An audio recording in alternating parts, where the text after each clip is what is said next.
Today we received a question from Argentina, from a believing sister in Argentina. We are going to listen to the question and then we will see the answer. Let's listen.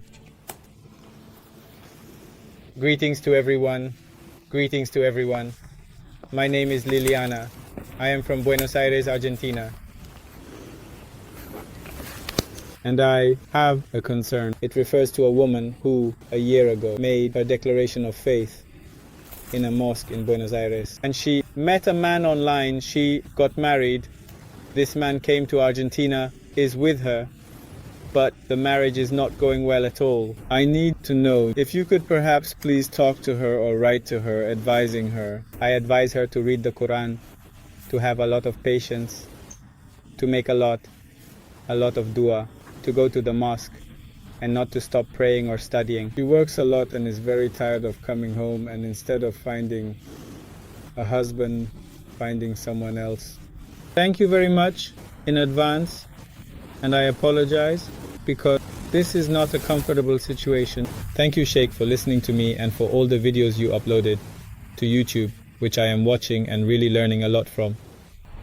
Thank you for everything and have a wonderful day.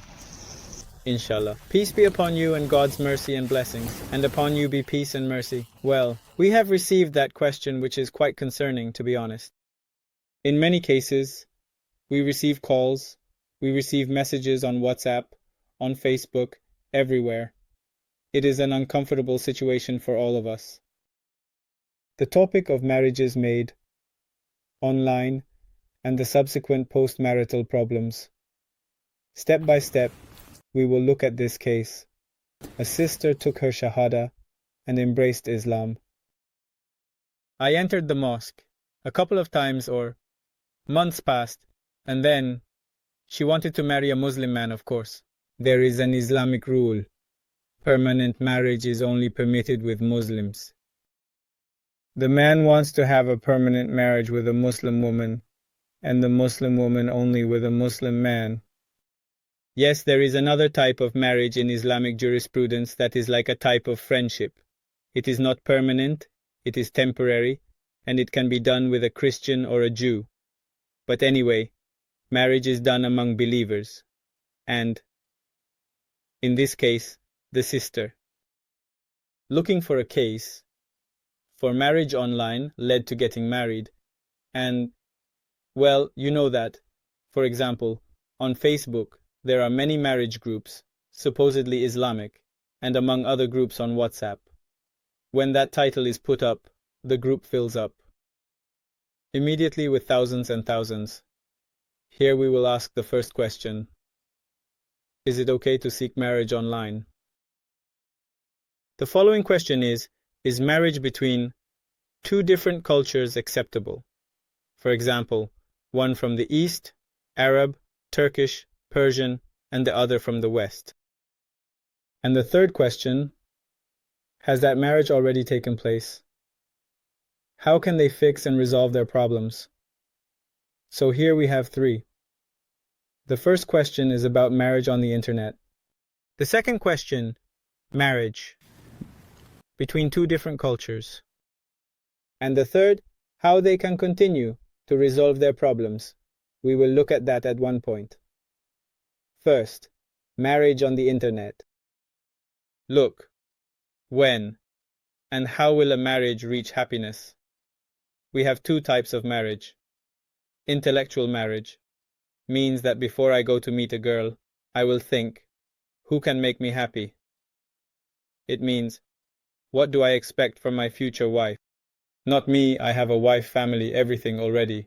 I am old now. I am talking about a case of marriage, a young person who wants to get married. Then, an intellectual marriage will take up a role and a pen to write.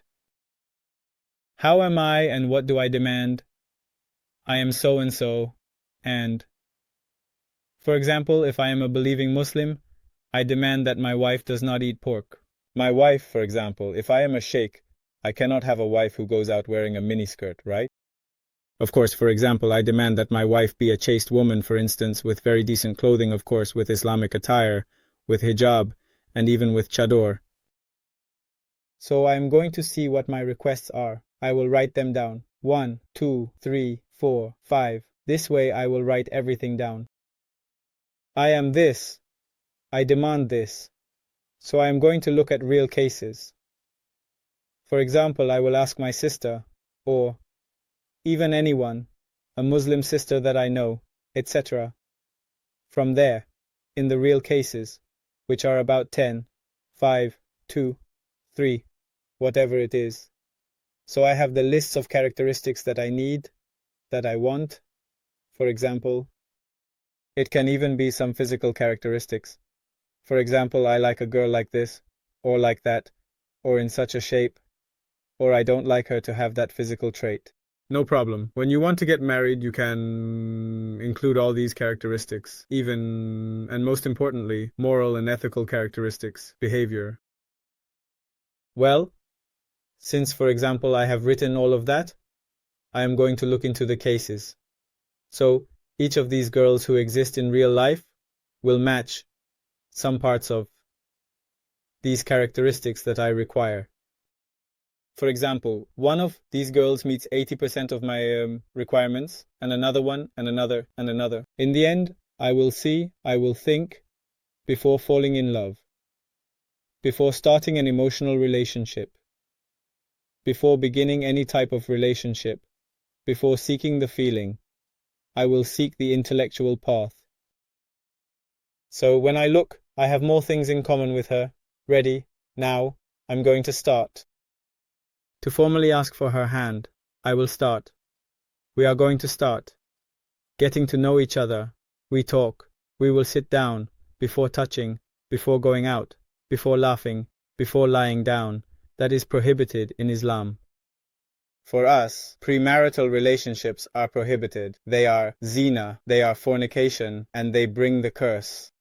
If you want to listen, we have given a talk called Fornication, and the curse of fornication is horrible. It is prohibited in all sacred books. Premarital relationships do not exist in Islam. If you want to enter into a courtship, you get married and then enter into the courtship. You get married formally, and marriage has its conditions. She must be willing, and you must be willing. She decides, you decide, the dowry, the sadaq. Then you go to recite the formula in Arabic, and she responds in Arabic. Then a formal marriage will take place. After that, they enter into a courtship. After a while they say, no, the truth is we don't like each other, we don't get along, so they decide to separate. No problem, they get divorced. In Islam, divorce is also permitted, but premarital relationships are absolutely prohibited.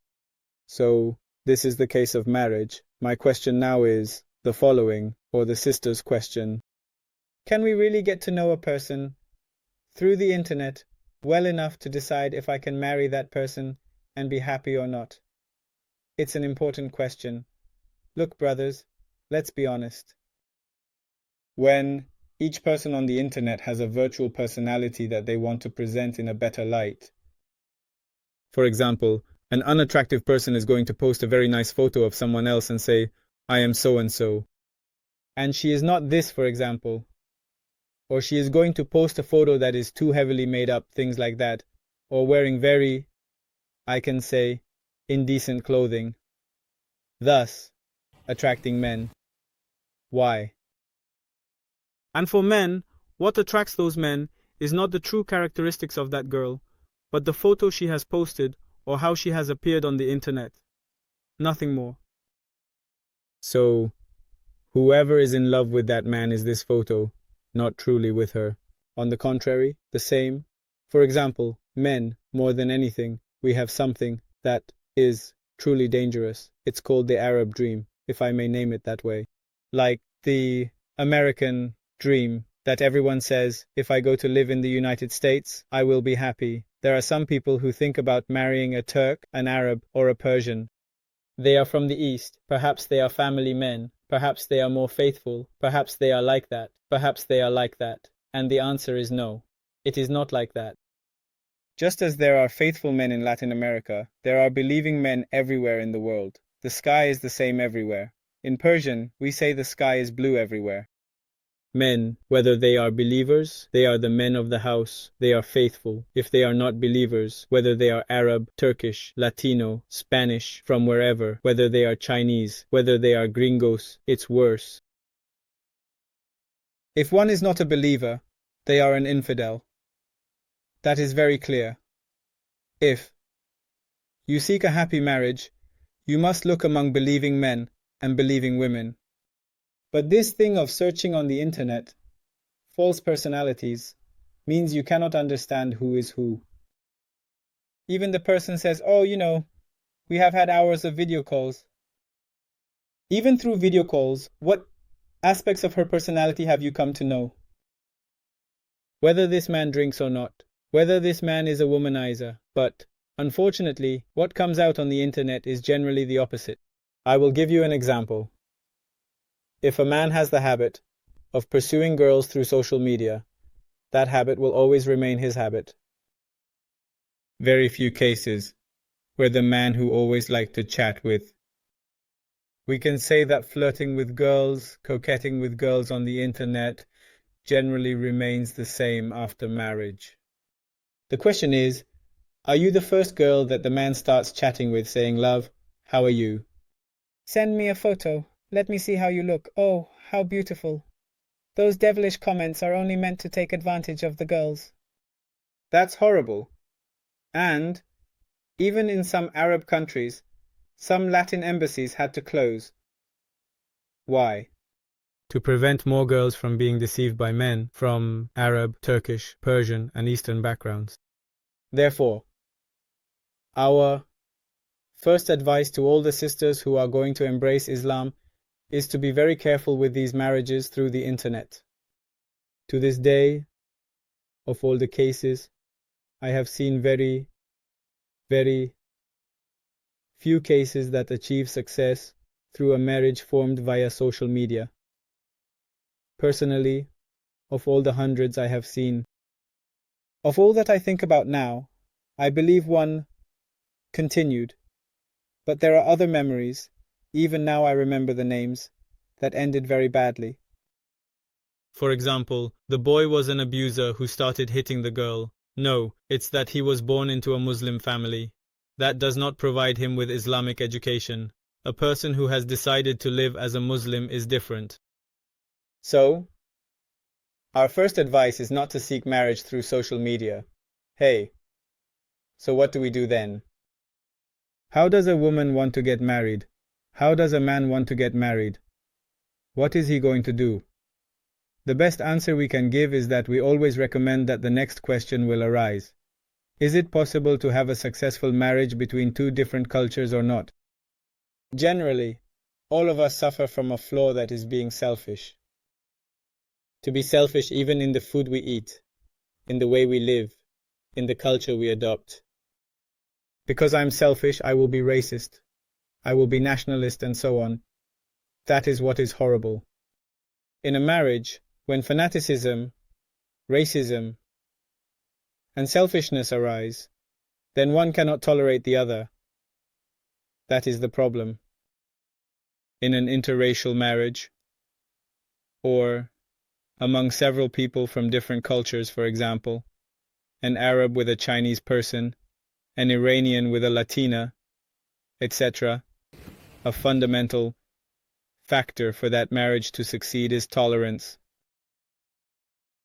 and humility. If a man, for example, I am a man, I am not Arab, I am Persian. For example, I feel proud of my culture, proud of my race, proud. It is very difficult to live with this person because they will be arrogant and will not tolerate others, because another person, for example, is a Latina girl who has her culture, her celebrations, her customs, etc., etc. Their way of eating, the foods they eat is different. The way they live is different. So, the truth is, these marriages are going to be very, very difficult. We do not recommend it to selfish people. We do not recommend it to arrogant people. If you want to have a marriage like that, you must seek submission, humility, and tolerance in you and your partner. If that does not exist in either of the two parties, that marriage will not work. Of course, when they are very, very devout, yes, that will work, but with difficulties as well. This type of marriage inevitably has its bitterness, which can be endured through patience and tolerance. But it still carries bitterness. If you want to marry someone from this type of marriage, you will experience hardships. Well, a person says, I am going to succeed, but with patience, with great pleasure. But without having patience and demanding too much, it will not happen. So, what would our advice be? Our advice regarding the matter is not to seek marriage through social media, nor from another culture or race. What should we do? Look, brothers, I am going to give advice to the sisters. Look for a Christian boy. Help him embrace Islam. I always say, when a woman, for example, a married one, wants to embrace Islam, then I say, look, ma'am, look, sister, bring your husband to the mosque as well. If you want to embrace Islam, help your husband to also make the Shahada. Let your husband start becoming a Muslim too. Even if it's just in words, that is enough. Therefore, the best way to embrace Islam is for both partners to embrace Islam. Oh, if she has an ex-boyfriend, she should help her ex-boyfriend to also enter Islam so that they can get married. Generally, these types of marriages tend to be more lasting, but on the condition that the man is not a drinker and not a womanizer. This means a man, we can say, with good manners. Even if he is Christian or Catholic, help him to enter Islam. When he becomes a Muslim and makes the Shahada, you can marry him. And on the contrary, the same. I recommend, for example, a brother, look for a family. For example, it can be Christian, Catholic, whatever, but from a family with a foundation of education, with manners, with ethics. Help her, for example, the girl to learn about Islam. It is from your culture, it is from your city, it is from everything. It means there are many things in common. You only help her in faith to become a Muslim. And you know, Islam is deep within every person. We are all born Muslim. So helping a person return to what they are is not that difficult. It means helping them abandon a life of vice and enter into what is the blessing of God, which is the path of the prophets, the path of Jesus, the path of all men of God. What is the path of the last prophet of God, the most faithful Muhammad? Peace and blessings of God be upon him. So, you are going to form a Muslim family from the root. But sometimes a thought, or rather a mistaken superstition that many people believe in, like that if they marry a Muslim by birth, they will be happy, or if they marry a man from the East or a girl from the East. Look, brothers, the area will not bring happiness. The race will not bring happiness. Ethnicity will bring us happiness. Indeed, we have honored you in the sight of God. What brings happiness, the blessing of God, is having piety. It is faith. If a person seeks a believing husband or wife, that will bring you happiness. So let's see, Sheikh, let's be realistic. The third question. Now, they are married. How can we resolve the problem? How can we solve the problem? First, look, brother or sister, if you have a problem in your marriage, the more you recount your problem, the more you are aggravating your problem. What it means is, when you speak out of your mouth complaining about your wife, complaining about your husband, on one side or another, you are inflicting such a deep wound that it will become incurable. If you truly want to solve the problem, to make that wound disappear, help it to vanish by not spreading the problem everywhere. When your husband arrives at the mosque, everyone knows that you had problems with him yesterday. Then this will hurt your husband's heart, and that wound, that family conflict, that problem, that argument will be less solvable. So the first step is not to complain, not to recount your problem to others. That is the first thing. Secondly, what are we going to do? There are problems. How do we solve the problem? About 2 years ago, we prepared a series of talks called The Main Causes of Family Problems. But generally, because family problems lead to infidelity, infidelity, and for the title, we have put it this way. The main causes of a couple's infidelity. There are 94 talks. In each of those talks, we have explained a family problem and the solution. You can find it in ebooks and some audio on YouTube as well. And you will see, there, we have provided the solution to each of these problems. There are many. We cannot just say, this problem, too. No, there is much more. There is even a talk we have prepared called How to Solve Family Problems, which will help quite a bit. An effective and clear way to resolve family issues. So, there is also a supplication and a special prayer for those who want to get married and have family problems. This salat is a salat. It is a prayer that is made to God.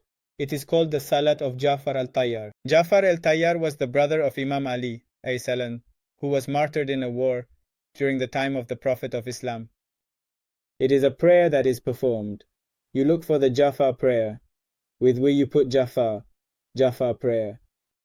And it's out. We have uploaded it. It's on YouTube. It's in ebooks. We have explained how to perform this prayer. It is a very special prayer. Even when they asked about Allah Bahjah, the great mystic, from our century, the Allah Bahjah, he said, if you have marital problems and you seek, for example, marriage, either you have problems, go and perform the prayer of Ja'far al-Tayyar. It will resolve it quickly. And many people have done it and have seen the positive result, so that supplication can also help her. What else? There is a problem that we have in Latin America, which is varying. Dating experiences mean that a young man or woman starts entering different relationships from an early age. For example, they might date one, then after 2 or 3 years, move on to another, and then another, leading to a variety of experiences in dating and marriage. This can make future relationships more fragile. It means that when a person has only dated one man in their life, their next relationship, which is with the second man they will meet, is likely to be more stable than a girl who is dating the 10th man of her life. So, what I can recommend to you, if you are looking for a girl or a boy, is that it is advisable for them to be a virgin, meaning you should be their first marriage. And you too, be careful because varying the marriage will give you a bitter taste of marriage. In our narrations, they call it the walk. The walk means a person who changes their wife or changes their husband. It means today I'm with one, tomorrow with another, tomorrow, like that. Every 2 or 3 years you're dating him. This will bring a curse. Even in a narration from the Prophet, it curses a person in this way. What does it mean? Seek an intellectual marriage, not a sentimental one. And when you marry, let it be lasting. Let it be constant in your marriage. That is the advantage. With patience and tolerance, all problems can be resolved. And of course with intellect. And another question that the sister asked is if she can share my number. Of course, I have left a number on my phone that I always respond to if they message me on WhatsApp. And that number is my personal number, and I always receive it. At the end of the videos, we have also left that number. You can write to me. And if you want a response in video, of course, send a 1-minute audio. No more than 1 minute. An audio expressing your problem. So here we are going to make a video. We will explain the answer. We look forward to your comments on the videos. We will gladly continue, inshallah, answering your questions. Regards.